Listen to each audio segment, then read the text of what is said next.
Amen. Bago po ang lahat ay maaari magpakisulat po ng mga basura na nasa inyong katawan at pakiayos na hinahigit pagkakas.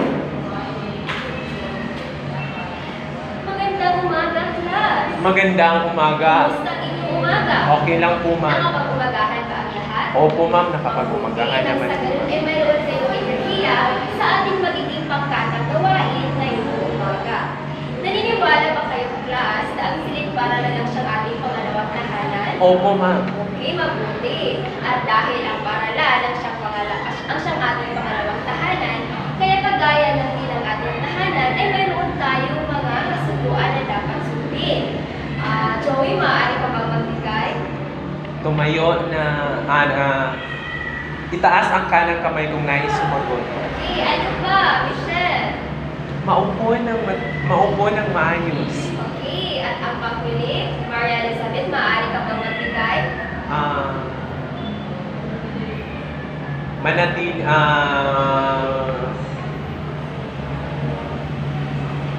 Magkaroon ng respeto sa kapwa mag-aaral. Okay, magaling. Ang pinasisiyahan sa inyo. Binigay, palakpakan ninyo yung mga sarili. Okay, aking inaasahan na ang mga kasubuan na naibigay ninyo sa ating paaralan ay maisakatuparan ito hanggang sa katapusan ng ating talakayan. Maaasahan ko ba kayo? Opo. Okay, so ngayon bago po ipakilala sa inyo ang ating magiging paksa ngayong umaga, ay magkakaroon na tayo ng pangkatang gawain.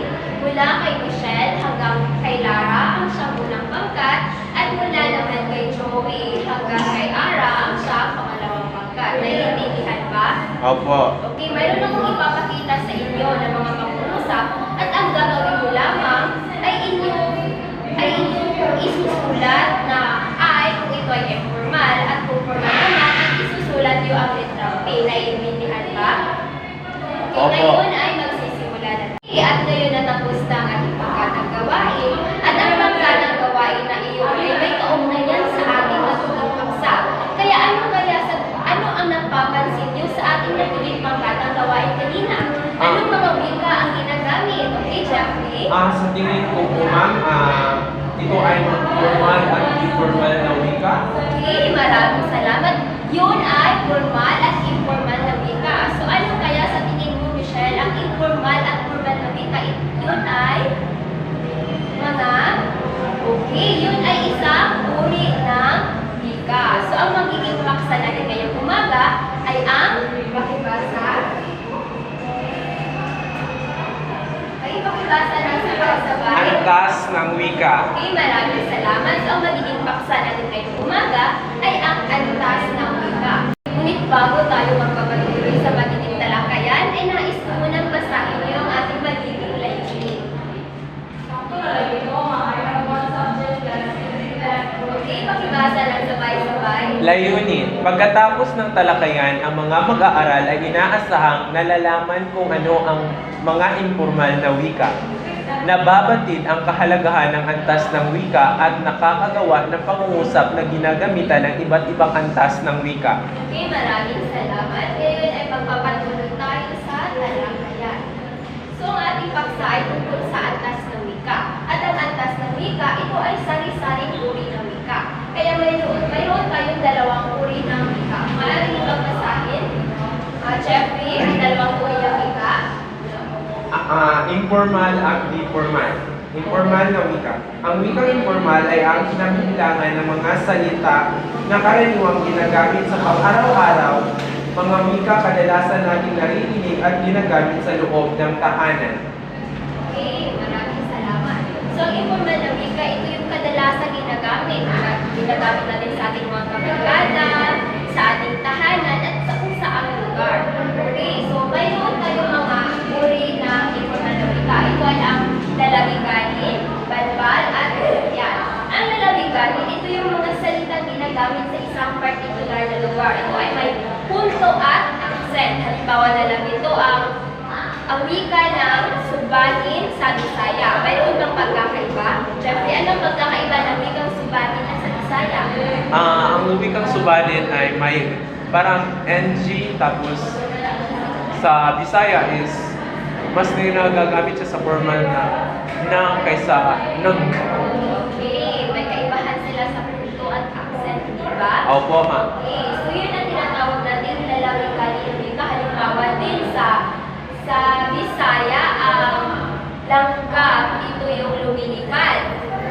Ay, hindi. Ang langgam sa Bisaya, ito yung, tama sa Bisaya, lumilipad. Samantalang sa Cebuano, ito yung, samantalang sa Pilipino, ito yung lumalakad, hindi ba? Okay, so ngayon ay dadako naman tayo sa balbal. Ang balbal, ito yung salitang kanto o biging salita. Ito yung mga kadalasang ginagamit ng mga tao naninirahan sa mga kanto. Halimbawa narito yung mga istambay, yung mga bekis, halimbawa dito yung parikoy, at maraming pa. Okay, so, Joey, maaari ka bang magbigay ng halimbawa ng balbal na wika? Macbeth Manu. Okay, pero ang marami pang iba. Okay.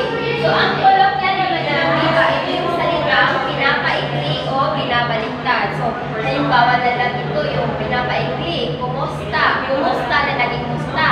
Halimbawa din yung binabaliktad, yung idol na naging roti. So, mayroon pa kayong ibibigay ng halimbawa ng kolokyan na pinapaikli. Okay. Katulad ng kumusta na naging musta. Instead of okay, nagiging K na lang po. Yun, at marami pang iba, hindi ba? Hindi ngayon ay magpapatuloy tayo sa formal na wika. Ang formal na wika, ito ay ginagamit sa loob ng paaralan, sa opisina, at halos sa lahat ng bahagi at ahensya ng ating lipunan. Okay, Jeffrey, maaari mo bang basahin ang dalawang uri ng formal na wika? Pambansa, ito ay ang sirkulasyong ginagamit sa mga paaralan at pamahalaan. Okay, maraming salamat. Sa pagbansa, ito yung halimbawa na lang ito kadalasan ginagamit sa paaralan. Halimbawa yung pananalisik, salaysay, at marami pang iba. Okay, susunod naman ay ang pangpanitikan. Ang pangpanitikan, ito yung kadalasan ginagamit ng mga manunulat sa kanilang akda. Ito ay kadalasan matayutay at matatalikhaga. Alam ko na masyadong maalam kayo sa mga matatayutay na salita. Kaya maaari pa kayo magbigay ng isang halimbawa ng matatayutay na salita. Okay? Ina, ilaw ng tahanan. Okay, maraming salamat at maraming pagsalita. Okay, so meron pa kayong naunawaan sa ating kasiyahan? Opo. Okay, so ngayon ay magkakaroon tayo ng pagkatagawain at nang malaman ko kung talagang naunawaan mo ba. Meron ako dito mga katanungan at nais ko pumili kayo ng inyong representante sa bawat pangkat na pumunta dito sa harapan para pumunod ng kanilang magiging gawain. Okay, pangkat isa, pangkat dalawa, okay, pangkat isa, pakibasa ang inyong gawain. Gumawa ng pagsasaluna na ginagamitan ng informal na wika. Okay, pangkat dalawa, pakibasa.